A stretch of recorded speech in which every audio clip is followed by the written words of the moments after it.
Capítulo 73. A causa de una vieja rencilla, los sentimientos provocan una gran desgracia. El señor de la mente encuentra la luz tras ser atrapado por un diablo. Decíamos que el gran sabio San volvió a colocar al monje Tang en el camino que conducía al oeste, acompañado por Bachie y el bonzo Sa. Al poco rato, se toparon con un impresionante edificio que parecía por su alzada y por la riqueza de su decoración, un auténtico palacio. El monje Tang tiró enseguida de las riendas, y volviéndose hacia el peregrino, preguntó: ¿Sabes qué clase de lugar es ese? El peregrino levantó la cabeza, y vio que el edificio aparecía perfectamente enmarcado por una espléndida cordillera. A lo largo de todo su recinto, serpenteaba un arroyuelo, en el que se miraba un denso grupo de árboles, cuya variedad se hacía más ostensible junto al portalón que le servía de entrada. Allí, las flores silvestres parecían poseer una fragancia mayor, como queriendo resaltar la gracia de una garza que estaba posada sobre un sauce. Su belleza era tan perfecta, que recordaba el jade envuelto en la neblina. Escondida entre las hojas de un melocotonero, una oropéndola de encendido plumaje, desgranaba el embeleso de su canto. Parejas de ciervos vagaban entre el follaje sin temor alguno, mientras en lo alto de los árboles, aves venidas de las montañas, parecían mantener una animada conversación. En el ambiente flotaba el mismo aire de serenidad que encontraron Liu y Yuan en la caverna de Tian Tai. De lo que no cabía duda era que aquella era la morada de un inmortal. Así se lo hizo saber el peregrino al maestro, diciendo: ese no es el palacio de ningún rey, ni la residencia de alguien realmente rico e importante, sino un templo taoísta o un monasterio budista. Para afirmarlo con seguridad, tendríamos que acercarnos un poco más. Tripitaka espoleó al caballo, y no tardaron en llegar ante su puerta, sobre la que había una losa de piedra de gran tamaño, en la que estaban inscritas las siguientes palabras: Templo de la Flor Amarilla. Tripitaka se bajó del caballo, y Bachie comentó: por fuerza tiene que tratarse de la morada de algún taoísta. Opino que no estaría de más que entráramos a presentarle nuestros respetos. Es posible que nuestra forma de vestir sea distinta, pero ambos nos dedicamos a las mismas prácticas ascéticas. Tienes razón, afirmó el bonzo Sa. Así podríamos disfrutar un poco del paisaje, mientras el caballo come algo y recobra las fuerzas. Si fuera preciso, también el maestro podría sentarse a la mesa. Tripitaka expresó su aprobación, y pasaron al interior del edificio. Pronto se toparon con una segunda puerta, a cuyos lados había pegadas dos tiras de papel como las que se emplean durante el Año Nuevo, que decían: donde la nieve es blanca y las plantas poseen un tinte amarillento, habita un sabio, mientras que donde la hierba es de jaspe y las flores de jade, mora un inmortal. No hay duda, exclamó Bachie divertido. Este es el palacio de un engreído taoísta, que quema juncos, refina plantas, y nunca se aparta de las retortas. ¿Es que no puede ser más prudente con lo que dices?, le regañó Tripitaka propinándole un pellizco. Ni siquiera conocemos a ese hombre. Además, vamos a estar aquí muy poco tiempo. ¿Qué nos importa a nosotros lo que haga o deje de hacer? No había acabado de decirlo, cuando dejaron atrás la segunda puerta. El salón principal se encontraba cerrado, pero en el pasillo que se abría hacia el este, vieron a un taoísta haciendo medicinas y píldoras. Su forma de vestir no podía ser más peculiar. Llevaba cubierta la cabeza con un gorro de oro revestido de laca de un rojo muy vivo, que contrastaba con el negro brillante de su larga túnica. Calzaba unos zapatos con forma de nube, de un llamativo color verde, que no tenía nada que envidiar al amarillo chillón de la faja que el maestro Lu llevaba enrollada a la cintura. Su rostro recordaba a una auténtica calabaza de metal, y sus ojos brillaban como astros. Poseía la nariz aguileña de un mahometano, y los labios carnosos de un tártaro, pero por la tormenta de rayos y truenos que de continuo animaba su mente, y por su indudable capacidad de domar dragones y tigres, era fácil deducir que se trataba de un auténtico inmortal. Tripitaka se llegó hasta él, y levantando la voz, le saludó diciendo: «Este humilde monje os presenta sus respetos». El taoísta levantó la cabeza, y pareció desconcertado ante semejante saludo. Sin embargo se repuso enseguida y, dejando a un lado las medicinas, se ajustó lo mejor que pudo la horquilla del pelo, se arregló un poco las ropas, y corrió hacia los recién llegados, diciendo: «Perdonadme por no haber salido a daros la bienvenida. Pasad, por favor. Me figuro que estaréis cansados». Vivamente satisfecho, el maestro se llegó hasta el salón principal. Abrió la puerta y vio las sagradas imágenes de los tres puros, ante las que ardían unos cuantos pebeteros cuidadosamente colocados sobre una larga mesa destinada para las ofrendas. El maestro tomó varias varillas de incienso y las metió en los pebeteros. Solo cuando se hubo inclinado 3 veces seguidas ante las imágenes, se volvió hacia el taoísta y le presentó formalmente sus respetos. El taoísta los hizo sentarse en los puestos de honor y, levantando la voz, ordenó que les sirvieran algo de té. No tardaron en aparecer 2 muchachos con una bandeja, que lavaron las tazas, limpiaron las cucharas y prepararon las frutas. Lo hicieron de una forma tan ruidosa, que terminaron alertando a las 7 muchachas de la caverna de la tela de araña. Habían sido condiscípulas del taoísta, aprendiendo con él los dificilísimos principios de la magia. Después de vestirse y de ordenar a sus hijos adoptivos que se hicieran cargo de Bachie, corrieron a visitarle, pues era mucha la amistad que los unía. Precisamente estaban haciéndose unas túnicas nuevas, cuando vieron a los jóvenes ocupados con los preparativos del té, y les preguntaron: «¿Quiénes son esos huéspedes tan importantes que acaban de llegar? Jamás os habíamos visto tan atareados». «Creemos que son 4 monjes», contestaron ellos. «Lo único que sabemos es que el maestro nos ha ordenado tener el té a punto lo antes posible». «¿Tiene uno de esos monjes la piel bastante blanca y una constitución más bien fornida?», inquirió una de las muchachas. «Así es», confirmaron los jóvenes. «¿Posee otro de ellos unas orejas muy grandes y un morro llamativamente largo?», insistió la misma muchacha. «Efectivamente», volvieron a confirmar ellos. «En ese caso», concluyó la mujer, «id a servir el té, y sin que os vean, haced una seña al maestro para que salga. Es preciso que hablemos con él de algo realmente importante». Los muchachos llenaron 5 tazas de té, y las llevaron al salón principal. Arreglándose las ropas lo mejor que pudo, el taoísta cogió una de las tazas y se la ofreció a Tripitaka con las 2 manos. Acto seguido hizo otro tanto con Bachie, el bonzosa y el peregrino. En cuanto hubo concluido la ceremonia, los muchachos recogieron los servicios y volvieron a colocarlos sobre la bandeja.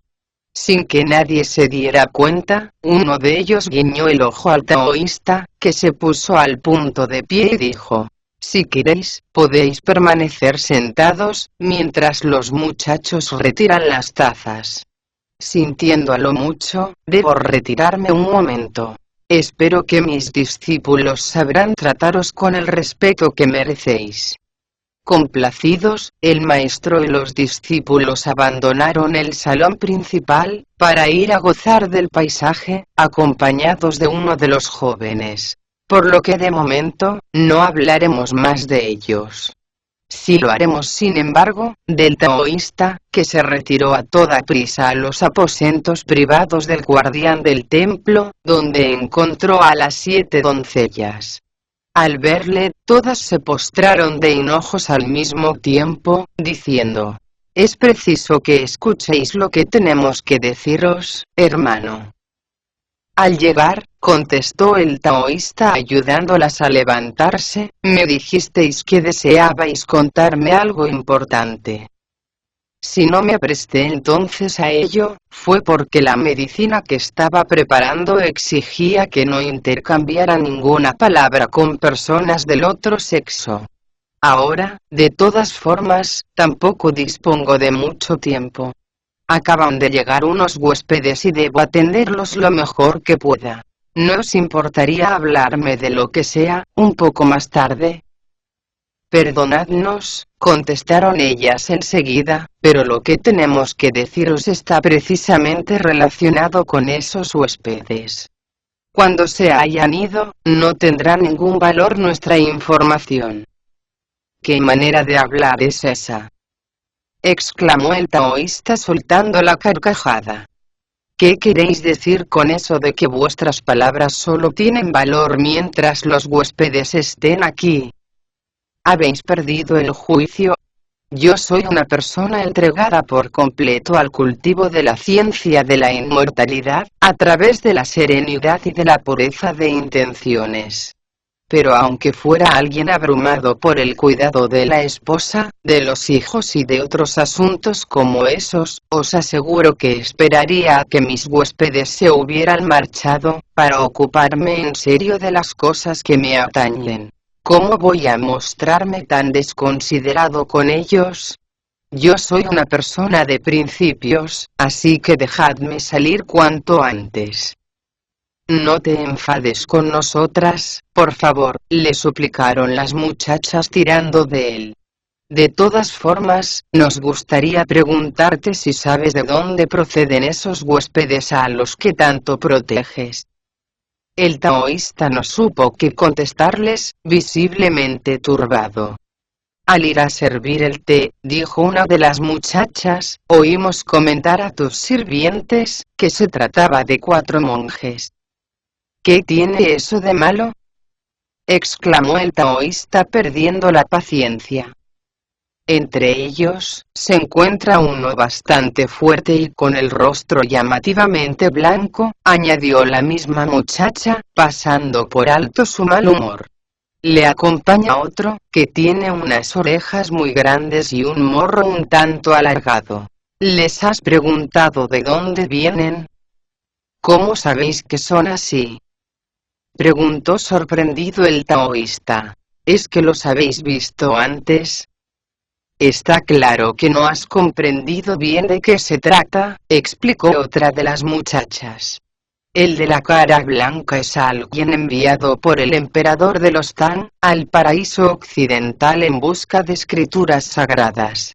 Esta misma mañana llamó a la puerta de nuestra caverna, mendigando algo que llevarse a la boca.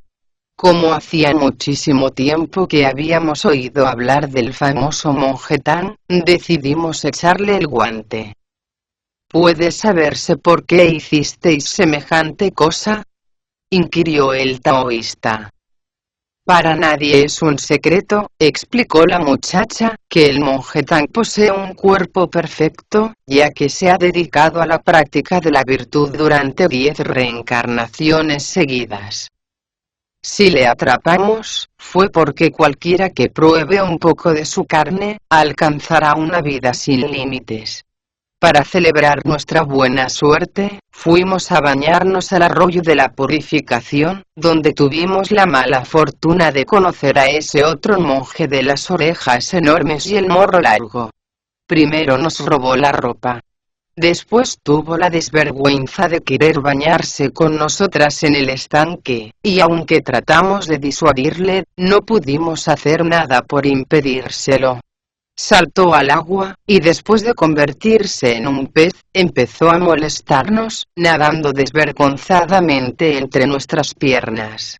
No nos cabía la menor duda de que estaba dispuesto a abusar de nosotras. Después saltó fuera del agua, y recobró la forma que le era habitual. Como vio que no estábamos dispuestas a ceder a sus deseos, cogió un rastrillo de 9 puntas y se empeñó en matarnos a todas. Si no hubiéramos recurrido a la astucia, ahora estaríamos muertas. Afortunadamente, aunque el miedo nos hacía temblar como hojas de bambú sacudidas por la brisa, logramos escapar a tiempo, y ordenamos a tus sobrinos que se encargaran de él. No sabemos qué tal les fue en el combate. Estábamos demasiado alteradas para quedarnos a ver quién vencía. En lo único que pensábamos entonces, era en buscar refugio en este palacio vuestro. Por nuestra amistad de condiscípulos, vengad por favor nuestra deshonra. Al oír tan larga relación, el taoísta se puso furioso, y rojo de ira, exclamó con la voz alterada por la emoción: «Así que esos monjes son una banda de rijosos desvergonzados. No os preocupéis. Ya me encargaré yo de ellos. Si deseáis luchar, podemos echaros una mano», dijeron las muchachas después de darle las gracias. «¿Quién necesita luchar?», respondió el taoísta. «Como muy bien afirma el proverbio, quien combate, lleva perdido el 3% de la batalla. Venid conmigo enseguida». Las muchachas le siguieron al interior de la habitación. Allí cogió una escalera, la colocó detrás de la cama, y subiendo por ella con increíble rapidez, sacó un arcón de cuero que tenía escondido detrás de una viga. Medía aproximadamente 10 centímetros de largo, 4 de ancho y 2 de alto, y estaba protegido con un pequeño candado de cobre.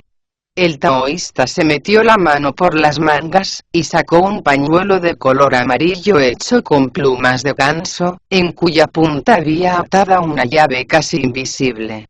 Con ella abrió el arcón, y sacó con indecible cuidado, un pequeño paquete de medicinas, que habían sido conseguidas de la forma siguiente. El taoísta había recogido primeramente 10.000 kilos de estiércol de los pájaros que habitan en las montañas. Los había cocido después a fuego lento en un recipiente de cobre, manteniendo siempre la misma temperatura, hasta lograr comprimirlos dentro de una taza. No contento con eso, había reducido su tamaño a 3 simples pizcas, que había vuelto a someter al fuego en un proceso constante de refinamiento. Fue así como obtuvo un veneno tan extraño y valioso, como la más perfecta de las gemas y joyas. Cualquiera que tuviera la desgracia de probarlo, iría a presentarse inmediatamente ante el rey Yama. Así se lo hizo saber el taoísta a las muchachas, diciendo: «Si un mortal tomara la 10.000ª parte de 1 miligramo de este remedio, moriría mucho antes de que le llegara al estómago. Para un inmortal bastaría con 3.000º partes. Doy por supuesto que esos monjes estarán lo suficientemente versados en el Tao, por lo que precisarán de una dosis un poco mayor. Alcanzadme por favor ese peso». Una de las muchachas se encargó de pesar 12 10.000º partes de tan efectivo veneno, que dividió a continuación en 4 dosis iguales. El taoísta se encargó después de seleccionar 12 dátiles rojos. Los aplastó ligeramente con los dedos, y les metió dentro aproximadamente la 10.000ª parte de 1 miligramo de tan mortal remedio, antes de distribuirlos en 4 tazas de té. Cogió seguidamente otra más, y para distinguirla, echó en su interior un par de dátiles negros. Cuando la infusión estuvo dispuesta, llenó las tazas, y colocándolas en una bandeja, dijo a las muchachas: «Voy a hacerles unas cuantas preguntas. Si en contra de lo que afirmáis, no pertenecen a la corte de los Tang, los dejaré seguir tranquilamente su camino. Si por el contrario, son originarios de ese país, pediré un poco más de té, y vosotras entregaréis esta bandeja a mis criados. En cuanto los monjes prueben esta infusión, morirán, y vuestro honor quedará vengado, al tiempo que se disipará vuestra angustia y recobraréis la alegría. Las muchachas no sabían qué hacer para demostrar su gratitud. Con el fin de parecer cortés, el taoísta se puso una túnica nueva, y, llegándose hasta donde estaban el monje Tang y sus discípulos, los invitó una vez más a tomar asiento, diciendo: «Perdonad que me haya demorado tanto, pero era preciso que encargara a mis criados que seleccionaran unas cuantas verduras frescas y unos pocos rábanos, y prepararan con ellos una comida vegetariana. No está bien que los huéspedes pasen hambre. ¿Cómo voy a aceptar vuestra invitación, si me he presentado aquí con las manos vacías?», dijo Tripitaka. «Tanto vos como yo somos personas que hemos renunciado a la familia», contestó el taoísta sonriendo. «En cuanto divisamos las puertas de un templo, estamos seguros de que allí vamos a recibir una buena acogida. ¿A qué viene eso de presentarse con las manos vacías? Este es también vuestro hogar. ¿Puedo preguntaros a qué monasterio pertenecéis, y por qué os encontráis hoy aquí?» «Me encuentro de camino hacia el monasterio del trueno, en el paraíso occidental, enviado por el emperador de los Tang, en busca de escrituras sagradas. No necesito deciros que ha sido para mí un gran honor poder descansar en esta muy digna morada vuestra.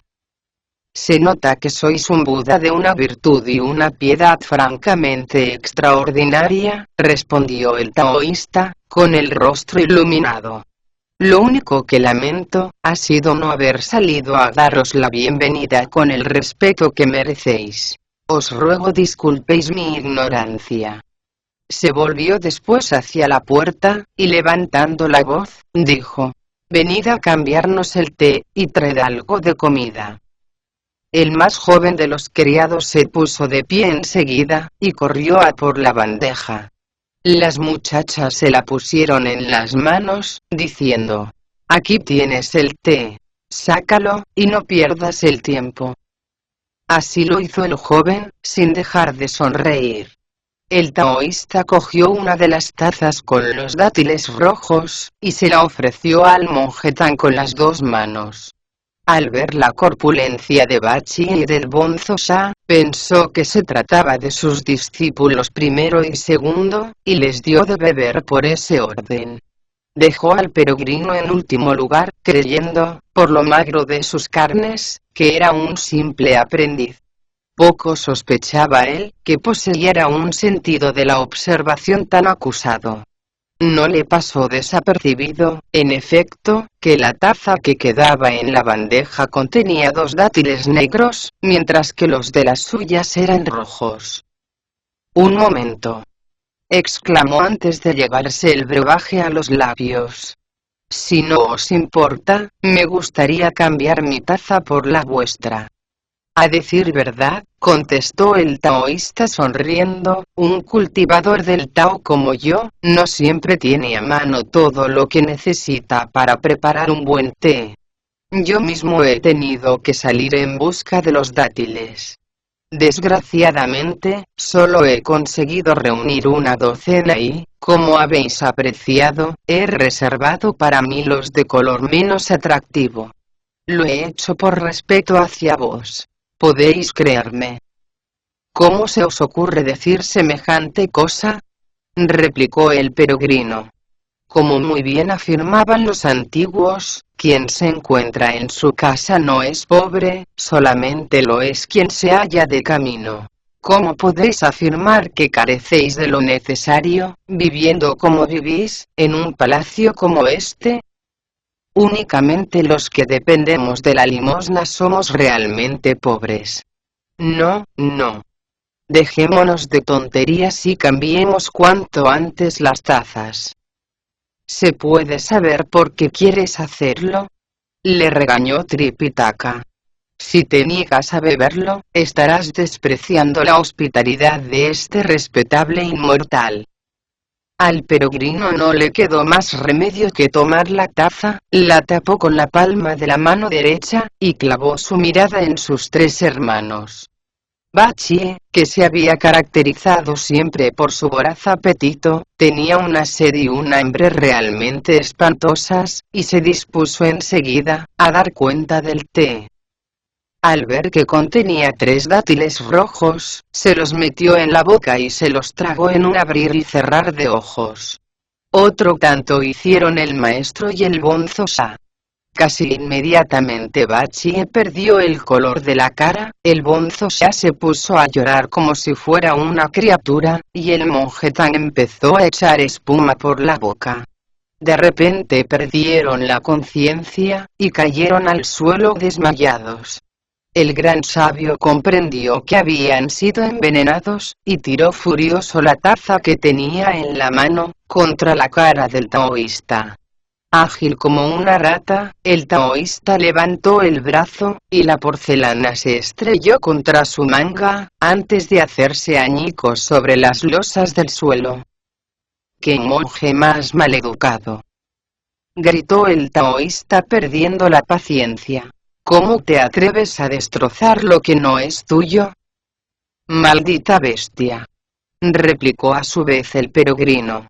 ¿Qué explicación puedes dar para hacer esto a mis hermanos? ¿Qué te hemos hecho nosotros, para que echaras veneno en el té? ¿Es que no lo sabes?, contestó el taoísta. Con vuestra rijosa conducta, habéis provocado una gran desgracia. No sabes ni lo que dices, se defendió el peregrino. Prácticamente acabamos de entrar en tu casa. No hemos tenido ni tiempo de decirte de dónde somos. ¿Cómo íbamos a traer la desgracia sobre la cabeza de nadie? ¿No os detuvisteis acaso, en la caverna de la tela de araña, a mendigar comida?, replicó el taoísta. ¿No os bañasteis después todos juntos, en el arroyo de la purificación? Las únicas que se bañaron fueron esas 7 muchachas monstruo, respondió el peregrino. Si no las conocieras, no hablarías de ellas. Lo cual demuestra a las claras, que tú perteneces a su misma calaña. No huyas y prueba el sabor de mi barra. Con una rapidez pasmosa, el gran sabio se sacó de la oreja la barra de los extremos de oro, la sacudió ligeramente, y al punto adquirió el grosor de un cuenco de arroz. Sin pérdida de tiempo, lanzó un terrible golpe contra el rostro del taoísta, que esquivó el golpe haciéndose a un lado y descargando sobre su adversario un peligrosísimo mandoble de su espada. El ruido de la lucha terminó alertando a las muchachas, que acudieron en defensa de su hermano, gritando: «Guarda tus energías. Ya nos encargaremos nosotras, de capturar a ese estúpido». Al verlas, el peregrino se puso aún más furioso, y blandiendo la barra con las 2 manos, se arrojó contra ellas, descargando golpes terribles. Sin inmutarse lo más mínimo, las muchachas se desabrocharon los vestidos y, una vez que tuvieron al aire sus espléndidos vientres blancos como la nieve, pusieron en práctica los extraordinarios poderes mágicos que poseían. Del ombligo empezaron a salirles una cantidad increíble de cuerdas, que en un abrir y cerrar de ojos, formaron una especie de ovillo, que envolvió totalmente al peregrino. Comprendiendo que la suerte se estaba volviendo en su contra, recitó un conjuro y se vio libre de aquella maraña, saltando limpiamente por los aires. La curiosidad pudo más que su furia, y miró desde lo alto aquellas cuerdas brillantes que producían las muchachas monstruo. Como si alguien manejara una lanzadera gigante, las sogas fueron formando un tupido tejido, que envolvió todo el templo de la flor amarilla. La tela de araña era tan enorme, que el edificio desapareció de la vista, como si jamás hubiera existido. «Extraordinario», exclamó el peregrino admirado. «Ahora comprendo que Tsubachi se cayera tantas veces. Ha sido una suerte que haya conseguido escapar. De todas formas, ¿qué puedo hacer? El maestro y mis hermanos han sido envenenados, y no tengo ni idea de los poderes exactos de esas mujeres. Lo mejor será que vuelva a llamar al espíritu de estas tierras, y le haga unas cuantas preguntas más». Enseguida bajó de las nubes y, haciendo un signo mágico con los dedos, recitó un conjuro, que arrancó de su placentera vida al dios de aquella región. Temblando de pies a cabeza, el anciano espíritu cayó rostro en tierra, y después de golpear repetidamente el suelo con la frente, preguntó con voz insegura: ¿No habíais liberado ya a vuestro maestro, gran sabio? ¿Qué os ha hecho volver sobre vuestros pasos? Es verdad que reanudamos la marcha, reconoció el peregrino, pero nos hemos vuelto a topar con el mismo problema en el templo de la flor amarilla, que nos encuentra muy lejos de donde nos vimos por primera vez. Entramos a echar un vistazo, pero el taoísta que lo atiende, nos recibió con fingido respeto, y envenenó a mis 3 hermanos, con un té ponzoñoso. Afortunadamente yo no lo probé, y cargué contra él con mi barra de hierro. Enseguida empezó a decir que si habíamos mendigado comida en la caverna de la tela de araña, y que si después nos habíamos bañado en el arroyo de la purificación, y eso terminó convenciéndome de que también él era un monstruo. Cuando más enzarzados estábamos en el combate, se presentaron las 7 muchachas, y empezaron a arrojar cuerdas de seda. Menos mal que fui más rápido que ellas y logré escapar a tiempo. Si no, no sé lo que habría sido de mí. Como llevas muchos años de dios de esta región, pensé que quizás podrías ofrecerme alguna información sobre ellas. ¿Qué clase de monstruos son? En fin, todas esas cosas. Si lo haces, te prometo que no te daré ninguna paliza. Esos monstruos, explicó el dios de aquellas tierras golpeando respetuosamente el suelo con la frente, llevan en esta región menos de 10 años. Hace aproximadamente 3, realicé ciertas investigaciones, y así descubrí que se trata de 7 arañas espíritu. Las sogas de seda que lanzan, son en realidad sus telas. Si es verdad eso, concluyó el peregrino, son más fáciles de dominar de lo que pensaba. Ahora retírate y procura no entrometerte en mis planes. El dios arreció en sus golpes contra el suelo, y se marchó tan rápidamente como había venido. El peregrino se llegó entonces hasta el templo de la flor amarilla, y arrancándose 70 pelos de la cola, exhaló sobre ellos una bocanada de aire inmortal y gritó: «Transformaos». Al instante, se convirtieron en otros tantos peregrinos de pequeña estatura. No contento con eso, lanzó sobre la barra de hierro un poco del aire que almacenaba en los pulmones, y al punto la metamorfoseó en 7 decenas de tridentes, que entregó a los peregrinos de reducido tamaño que le rodeaban. Al frente de ellos, se lanzó contra aquel enorme ovillo de seda, clavándole con fuerza los tridentes, y tirando de ellos, hasta lograr romper una cuerda cada uno. Su energía era tal, que en un abrir y cerrar de ojos, lograron quebrar no menos de 350 kilos de cuerdas. De esta forma, consiguieron abrirse paso hacia el interior de aquel enorme capullo, donde se encontraron con 7 arañas tan grandes como toneles, que les suplicaron temblorosas: «Perdonadnos por favor la vida». Pero los 70 peregrinos no hicieron caso de sus gestos de sumisión, y las tumbaron boca arriba, negándose a dejarlas partir. El gran sabio se opuso de momento a que las mataran, diciendo: No acabéis todavía con ellas. Si quieren seguir viviendo, tendrán que devolvernos a nuestros hermanos. Por lo que más queráis. Gritaron las arañas volviendo la cabeza hacia donde se encontraba escondido el taoísta. Haced lo que os dice. No nos hace ninguna gracia morir de esta forma. ¿A mí qué me importa?, replicó el taoísta saliendo de su escondite. Lo siento mucho, pero no puedo salvaros. He decidido comerme al monje Tang, y eso es lo que voy a hacer. Si no me devuelves al maestro, gritó el peregrino fuera de sí, correrás la misma suerte que tus hermanas.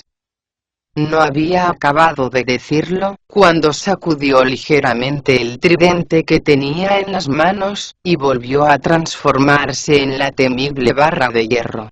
Blandiéndola con las dos manos, la dejó caer con fuerza sobre las arañas, que al instante quedaron reducidas a una masa sanguinolenta. Sacudió después el rabo y, tras recuperar todos los pelos que se había arrancado, corrió detrás del taoísta.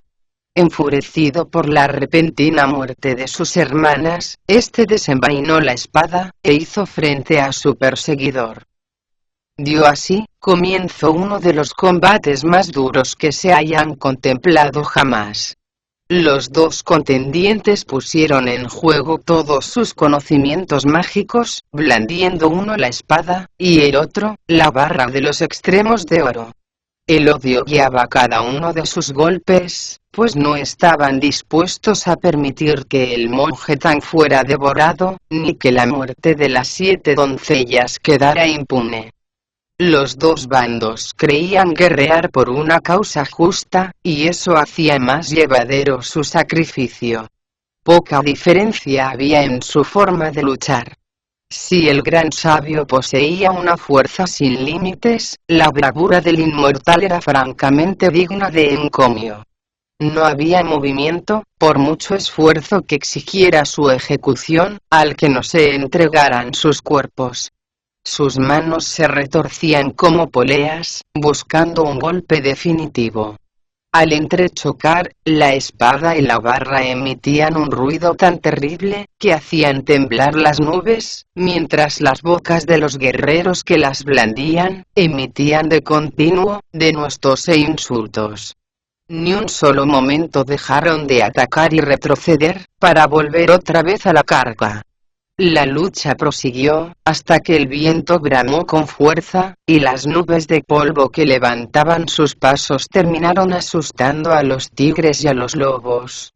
El cielo y la tierra se cubrieron de arena, y las estrellas parecieron ir perdiendo poco a poco su brillo.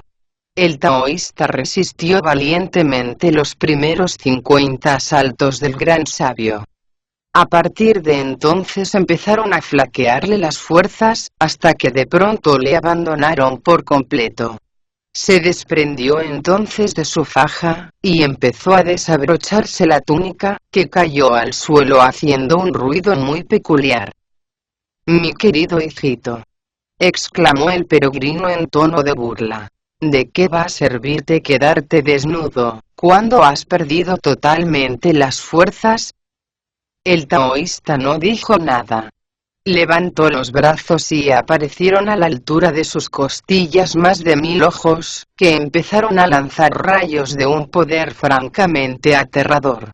Al mismo tiempo, comenzaron a salirle por los sobacos una especie de nubes de color amarillento, que resaltaban aún más el aspecto ígneo de aquellas miradas.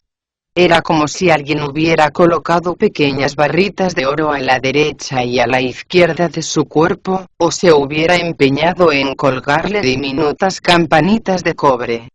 Pero en realidad, no eran más que la expresión de la magia del taoísta, una simple manifestación de sus extraordinarios poderes. Al parpadear, parecía como si el sol, la luna y los demás astros hubieran perdido parte de su brillo. Cuando permanecían abiertos, sin embargo, era tal la cantidad de calor que emitían, que el aire se tornaba tan reseco como el de un desierto. El gran sabio, sosia del cielo, cayó presa de su embrujo, y apenas se podía mover, como si se encontrara en el interior de una prisión de rayos y de neblina amarillenta.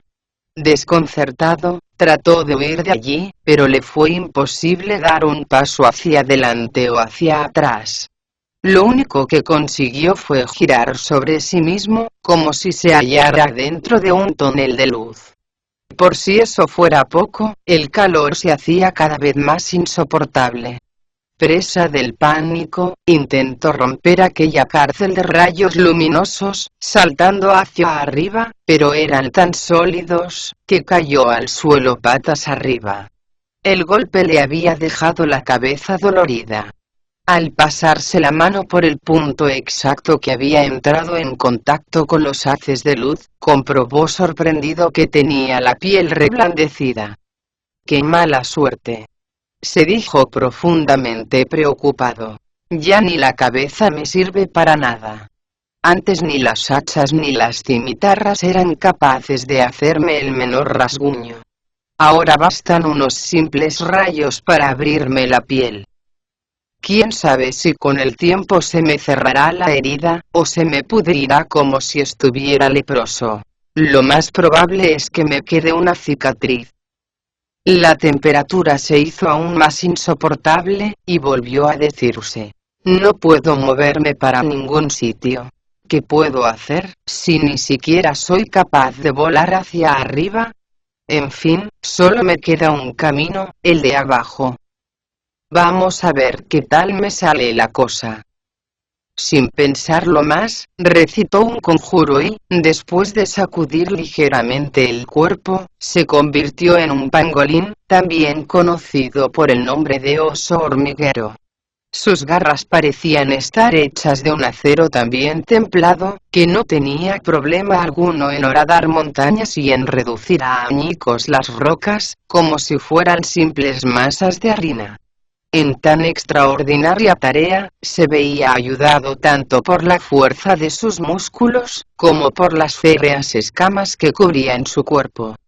Sus ojos, brillantes como dos luceros, estaban totalmente adaptados a la vida subterránea, lo mismo que su hocico afilado como el pico de un ave, que superaba en potencia los taladros más efectivos. Así son, en efecto, los pangolines, animales famosos en las artes médicas, a los que el vulgo llama simplemente osos hormigueros. Endureciendo cuanto pudo la cabeza, el peregrino horadó con ella la tierra, hasta alejarse unos 30 kilómetros del taoísta. Los haces de luz únicamente alcanzaban una distancia de 15 o 16 kilómetros, por lo que decidió salir a la superficie. Tras recobrar la forma que le era habitual, sintió que el cansancio se apoderaba de sus músculos. Le dolía todo el cuerpo, y echándose a llorar, gritó desesperado: «¡Oh, maestro! Cuántas penalidades y cuántas desdichas hemos pasado juntos, desde aquel día en que decidí abrazar la fe, y seguir vuestros pasos camino del occidente. Porque hemos venido a naufragar en un remanso, después de haber cruzado tantos mares procelosos». Cuando más profunda era su pena, oyó que alguien estaba también llorando en la otra parte de la montaña. Picado por la curiosidad, se levantó, se secó las lágrimas y se dirigió hacia el lugar del que parecían provenir los llantos. No tardó en descubrir a una mujer vestida con ropa de luto. Llevaba en la mano izquierda un cuenco lleno de sopa de arroz ya fría, y en la derecha unos cuantos billetes de papel moneda para los espíritus. Con paso cansino se acercó al peregrino, que sacudió la cabeza y musitó para sí mismo: ¿qué verdad es eso de que la persona que llora, pronto encuentra a alguien que se lamenta, y la que tiene el corazón apenado, no tarda en hallar a quien roto lo tiene por el dolor? Me pregunto por qué se lamentará de esa forma. Lo mejor será que lo averigüe enseguida». Al llegar a su altura, el peregrino se inclinó con respeto y le preguntó: ¿Queréis decirme, buena mujer, por qué lloráis de esa forma? Con motivo de la compra de unas cañas de bambú, explicó la mujer entornando los ojos a causa del llanto, mi marido tuvo una discusión con el señor del templo de la flor amarilla, y en venganza, este le envenenó con una taza de té ponzoñoso. Siempre fue cariñoso y atento conmigo. Por eso me dirijo ahora hacia su tumba, a quemarle unos cuantos billetes de moneda para los espíritus. Al oírlo, el peregrino arreció en su llanto, y la mujer, enfadada, le regañó diciendo: «¿Es que has perdido el juicio? ¿Cómo te atreves a burlarte de mí, cuando estoy llorando la muerte de mi esposo? ¿A qué vienen esas lágrimas y esa expresión de pena?» «No lo toméis a mal, señora», contestó el peregrino agachando la cabeza. «Me llamo Sanokun, y soy el discípulo más antiguo de Tripitaka, hermano del gran emperador de los Tang, cuyo imperio abarca todas las tierras del este. Al pasar por el templo de la flor amarilla, camino del paraíso occidental, decidimos dejar descansar al caballo, y entramos a saludar al taoísta. Lo que menos esperábamos es que fuera un monstruo, que había realizado un pacto de hermandad con 7 arañas, cuyos dominios se encuentran no muy lejos de aquí. Eran antiguas conocidas nuestras, pues en una ocasión habían tratado ya de comerse a nuestro maestro. Afortunadamente se lo impedimos mis hermanos y yo, que, dicho sea de paso, responden al nombre de Bachie y el Bonzo Sha. Eso las hizo perder la cabeza de rabia, e hicieron creer al taoísta que habíamos abusado de ellas. En venganza, nos dio a beber un té envenenado, que solo yo tuve la fortuna de rechazar. Mis 3 hermanos siguen encerrados, junto con el caballo, en el interior del templo. Al verlos desplomarse sin vida de sus asientos, arrojé la taza contra la cara del taoísta, que enseguida se enfrentó a mí con su espada. Las arañas, como era de esperarse, se pusieron de su parte y trataron de atraparme con sus cuerdas de seda. Logré escapar gracias a mis poderes mágicos, de los que me serví igualmente para hacer venir a mi presencia al dios de esta región. Fue él el que me reveló que se trataba de simples arañas, cosa que me movió a servirme de la técnica de la multiplicación corporal, para destrozar sus telas y acabar con ellas. Cuando vio la facilidad con que mi barra de hierro las había reducido a una pulpa sanguinolenta, el taoísta quiso vengarlas y volvió a medir sus fuerzas conmigo. Más de 60 veces resistió mis embates, pero cuando estaba a punto de ser derrotado, se quitó las ropas y volvió contra mí los 1000 ojos que tiene a ambas partes del cuerpo. Emiten unos rayos de luz tan extraordinaria, que me inmovilizaron por completo, y no pude escapar a su influjo, por más que lo intenté.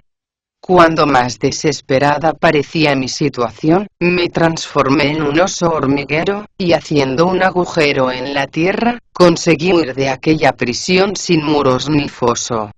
Hace un momento estaba llorando a los míos, cuando oí vuestro llanto, y decidí preguntaros a qué obedecía. Después vi que llevabais en la mano unos cuantos billetes de papel moneda para los espíritus, y eso me hizo comprender que era el más pobre de todos los hombres, pues no tenía nada que ofrecer a mi maestro y a mis 2 hermanos. Apenado, lloré con más intensidad que antes. ¿Cómo iba a burlarme de vos? «No lo toméis a mal, por favor», dijo la mujer dejando a un lado los billetes y el cuenco con la sopa de arroz. «No sabía que también vos estuvierais sufriendo. Por lo que acabáis de relatar, deduzco que no conocéis la identidad de ese taoísta. Se trata, de hecho, del diablo de los 100 ojos, también conocido como el monstruo de las muchas pupilas. De todas formas, si valiéndoos de vuestros poderes metamórficos, os habéis enfrentado a él y habéis conseguido incluso escapar de su red de rayos luminosos, ha sido porque vuestro dominio de la magia no es ciertamente menor que el suyo. Aún así, os sigue resultando sumamente difícil acercaros a él. Existe sin embargo una inmortal que podría ayudaros a hacer frente a esos haces de luz, y así derrotar al taoísta. ¿De quién se trata, señora?, suplicó el peregrino inclinándose con respeto ante ella. Decidme el nombre de esa inmortal, para que pueda ir a verla inmediatamente. Si consigo convencerla para que venga hasta aquí, no solo habré salvado a mi maestro, sino que también habré vengado a vuestro marido. Si lo hago, y ella accede a vuestra petición, replicó la mujer sacudiendo la cabeza, me temo que lo único que conseguiréis será vengaros. Vuestro maestro continuará para siempre bajo sus garras. ¿Qué queréis decir con eso?, exclamó el peregrino. El veneno de ese tipo es de los más fuertes que existen, explicó la mujer. Cuando una persona lo toma, al cabo de 3 días se le destruyen por completo los huesos y la médula. La distancia que nos separa de la morada de la inmortal de la que te he hablado es tanta, que no podrás traerla a tiempo de salvar a tu maestro. No te preocupes por eso, respondió el peregrino. Sé moverme con rapidez. Lo único que necesito es mediodía. En ese caso, concluyó la mujer, escúchame con atención. A 2000 kilómetros de aquí se levanta una montaña llamada de la Nube Morada. En ella se abre la caverna de las 1000 flores, donde habita una inmortal, que responde al nombre de Pralamba. Solo ella es capaz de acabar con ese monstruo. ¿Dónde se encuentra exactamente esa montaña?, preguntó una vez más el peregrino. Aún no me habéis dicho la dirección que debo seguir. Dirigíos siempre hacia el sur, contestó la mujer señalando hacia allí con el dedo. El peregrino volvió la cabeza, y ella se desvaneció, como si nunca hubiera existido. Desconcertado, el peregrino se echó rostro en tierra y empezó a golpear el suelo con la frente, al tiempo que decía: ¿qué bodhisattva sois? Estaba tan ocupado en estos asuntos terrenales que me traigo entre manos, que he sido incapaz de ver en vos a un emisario de lo alto. Decidme cómo os llamáis, para que pueda honrar vuestro nombre con el respeto que merece. ¿No me reconocéis, gran sabio?, preguntó una voz desde arriba. Soy yo. El peregrino levantó enseguida la vista, y vio que se trataba de la anciana dama del Monte Li. Sin pensarlo 2 veces, se elevó hacia lo alto, y tras darle las gracias, preguntó: ¿de dónde veníais, señora? ¿Cuándo decidisteis iluminarme con vuestra presencia? Cuando regresaba a casa, después de haber tomado parte en el festival del árbol de la flor de dragón, explicó la bodhisattva, me enteré de la suerte que había corrido vuestro maestro, y decidí aparecerme a vos bajo la forma de una viuda reciente, con el fin de arrancarle de los lazos de la muerte. Para ello, debéis ir cuanto antes a ver a Pralamba, pero procurad no decirle que la idea ha salido de mí. Esa inmortal tiene la mala costumbre de echar a la gente la culpa de todo. El peregrino volvió a darle las gracias, y remontándose de un salto por encima del cielo, no tardó en llegar a la montaña de la Nube Morada. No le costó mucho trabajo descubrir la caverna de las 1000 flores. A su alrededor crecían pinos centenarios, cuyo frescor se extendía hasta el último rincón del paisaje. Altísimos cedros, que parecían estar hechos de jade. Sauces de un profundo color verde, que festoneaban todos los senderos de la montaña.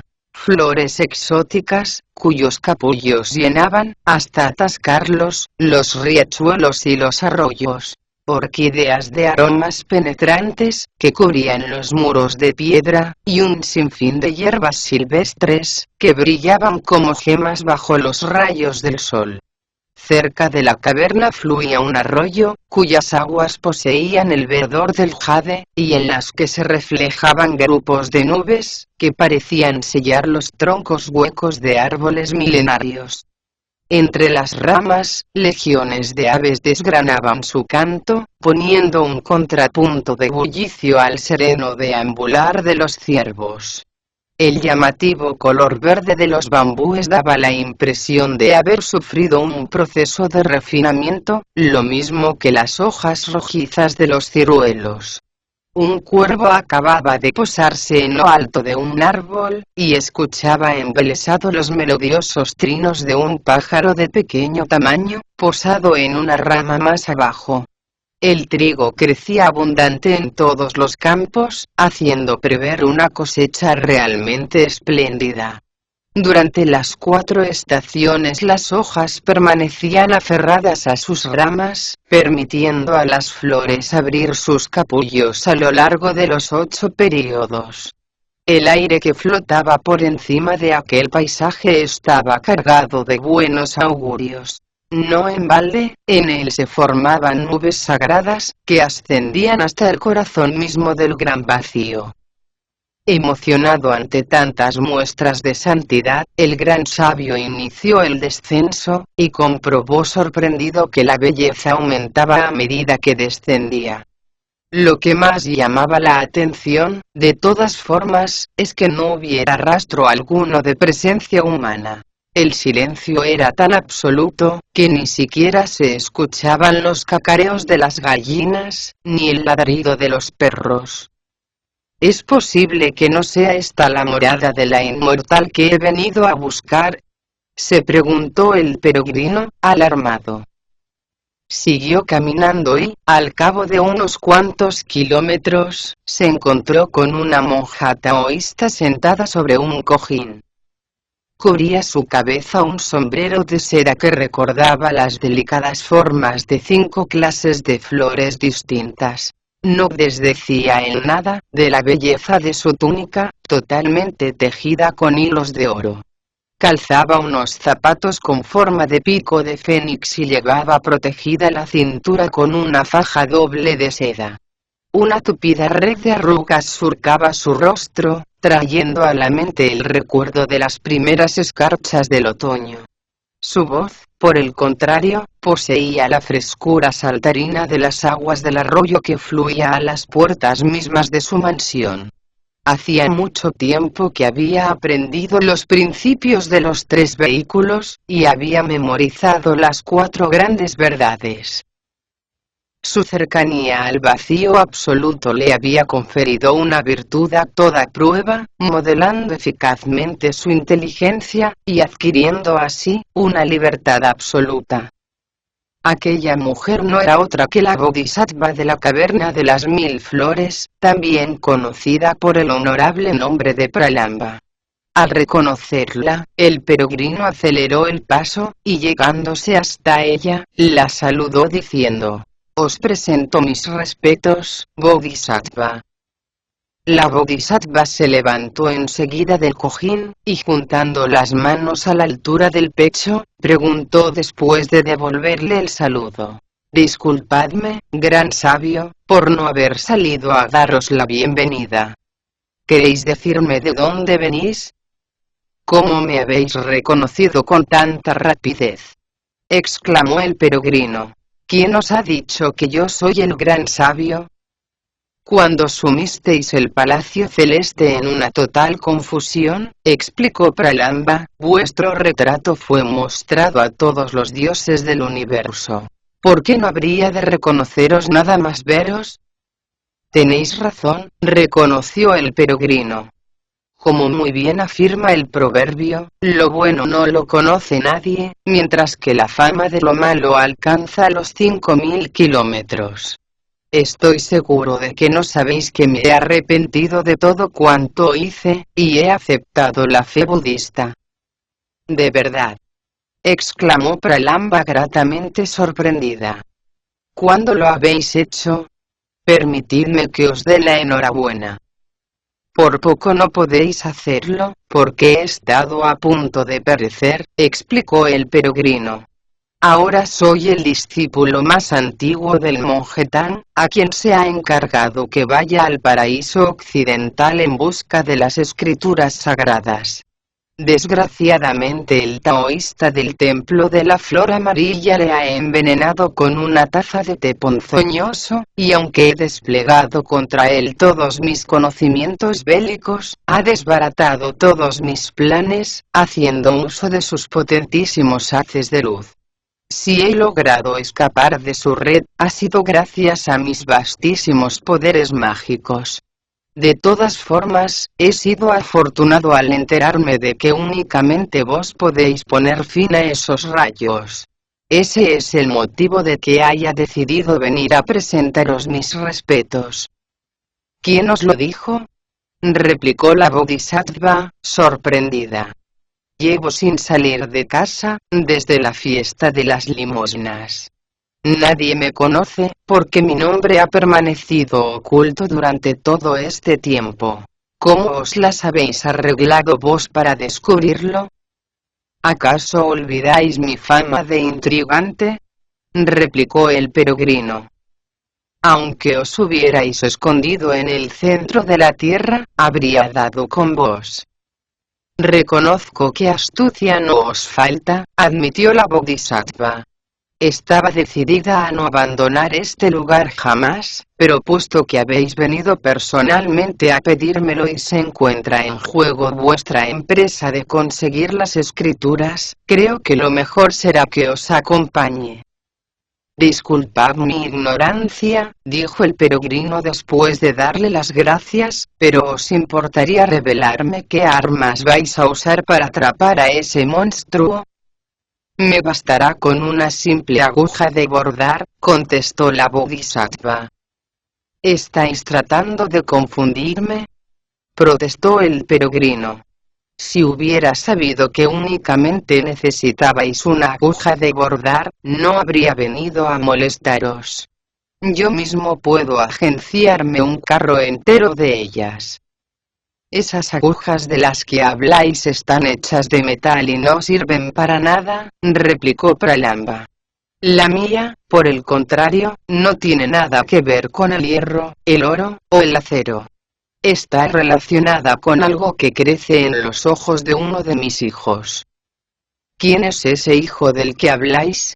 Preguntó el peregrino. La estrella de Orión, contestó Pralamba. El peregrino no supo qué decirle. No tardaron en ver el fulgor de los haces de luz, y extendiendo el brazo, el gran sabio informó. Ahí está el templo de la flor amarilla. Pralamba se sacó entonces del cuello una aguja de bordar, poco mayor de 2 centímetros de larga y tan fina como una ceja.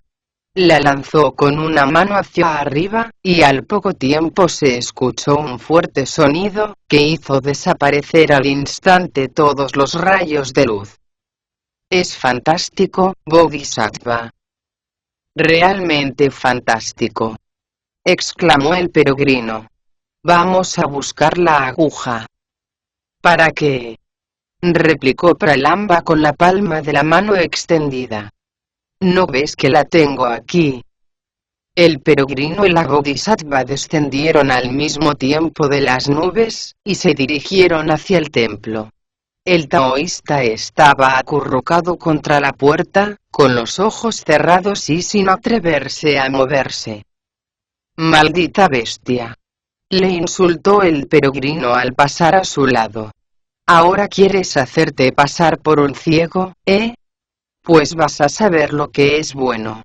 Y se sacó la barra de hierro de detrás de la oreja, con ánimo de asestarle un buen golpe, pero se lo impidió la Bodhisattva, diciendo: «Déjalo, gran sabio. Lo primero que tenemos que hacer es ir a buscar a tu maestro». El peregrino se dirigió directamente al salón de invitados, donde sus 3 hermanos seguían tumbados en el suelo y con la boca totalmente llena de espuma. Al verlos, el peregrino no pudo contener las lágrimas, y preguntó desesperado: ¿qué puedo hacer? No sigáis lamentándoos, por favor, le urgió Pralamba. Puesto que por fin me he decidido a abandonar mi mansión, creo que ha llegado el momento de conseguir también yo algún mérito. Aquí tengo 3 pastillas que son un auténtico antídoto contra el veneno que han tomado. El peregrino se inclinó respetuoso. La bodhisattva se sacó de entre las mangas un papel lleno de agujeros, lo desenvolvió, y seleccionó 3 píldoras de un color rojo intenso. Enseguida se las confió al peregrino, encargándole que metiera una en la boca de cada monje. Le costó trabajo abrirles los dientes, pero consiguió hacerles tragar a todos el remedio. La medicina no tardó en llegar a sus estómagos y, poco a poco, empezaron a reaccionar. Pero no recobraron el conocimiento hasta que no hubieron expulsado todo el veneno. Bachie fue el primero que se incorporó, quejándose lastimosamente. Tengo unas ganas terribles de devolver. ¡Qué mareo!, exclamaron, por su parte, Tripitaka y el Bonzo Sa, abriendo los ojos. ¿Qué ha ocurrido? Habéis sido envenenados con una taza de té ponzoñoso, explicó el peregrino. Deberíais agradecer a la Bodhisattva Pralamba, que os haya liberado de la muerte. Enseguida Tripitaka se puso de pie y se arregló las ropas lo mejor que pudo, antes de darle las gracias. ¿Dónde está ese taoísta?, preguntó Bachie. Quiero interrogarle, para ver si descubro por qué quería matarnos. El peregrino le contó entonces lo que habían hecho las arañas, y él, lejos de calmarse, se puso aún más furioso y concluyó: si este tipo hizo realmente un pacto de hermandad con esas arpías, por fuerza también tiene que ser él un monstruo. Está ahí fuera, dijo el peregrino señalando con la mano, acurrucado contra la puerta y haciéndose pasar por ciego. Bachie agarró el rastrillo y trató de ir a matarle, pero se lo impidió Pralamba, diciendo: tratad de calmaos, mariscal de los juncales celestes. El gran sabio está al tanto de que vivo completamente sola. Me gustaría llevarme a ese taoísta, para que se encargue de guardarme la puerta. Es mucho lo que os debemos por la amabilidad que habéis mostrado con nosotros, respondió el peregrino. Haced con él lo que queráis. Lo que sí desearíamos, es que nos permitierais ver la forma que le es habitual. No hay cosa más fácil que esa, contestó Pralamba dirigiéndose hacia donde estaba el taoísta. Al llegar a su altura, le señaló con el dedo. Al instante se le desprendió del cuerpo una especie de polvillo, y se manifestó tal cual era, un enorme 100 pies de cerca de 7 metros de largo. Pralamba lo cogió con un dedo, y montándose en una nube, se dirigió a toda prisa hacia la caverna de las 1000 flores. ¡Qué mujer más extraordinaria es esa bodhisattva!, exclamó Bachie viéndola partir. ¿Cómo habrá podido dominar con tanta facilidad a una criatura tan peligrosa como esa? Le pregunté qué arma necesitaba para hacer frente a los rayos de esa bestia, y me contestó que le bastaba con una pequeña aguja de bordar, hecha con cierto producto que crece en el interior de los ojos de su hijo, relató el peregrino. Extrañado, volví a preguntarle por su identidad, y me reveló que no era otro que la estrella de Orión. Puesto que este es en realidad un gallo, deduzco que su madre debe de ser una gallina. Eso explica que le haya dominado con tanta facilidad, pues no existe, en efecto, peor enemigo de los 100 pies que los pollos. Al oír eso, Tripitaka arreció en sus muestras de reconocimiento y respeto. A continuación se puso de pie y ordenó a sus discípulos: recoged todo, y vámonos de aquí. El Bonzo Sa encontró algo de arroz y un poco de grano, y preparó con ello algo de comer. Una vez recobradas las fuerzas, cogieron el equipaje y el caballo, y salieron de nuevo al camino. En cuanto hubieron traspuesto las puertas, el peregrino volvió sobre sus pasos, e hizo un fuego en la cocina, que en muy poco tiempo terminó reduciendo el templo a cenizas. De esta forma, gracias a la intervención de Pralamba, el monje Tan recobró la vida, sometiéndose el monstruo de las muchas pupilas a los imperativos de la virtud. No sabemos de momento qué es lo que aguardaba a los peregrinos a lo largo del camino que aún les quedaba por recorrer. El que quiera averiguarlo, deberá escuchar con atención las explicaciones que se brindan en el siguiente capítulo.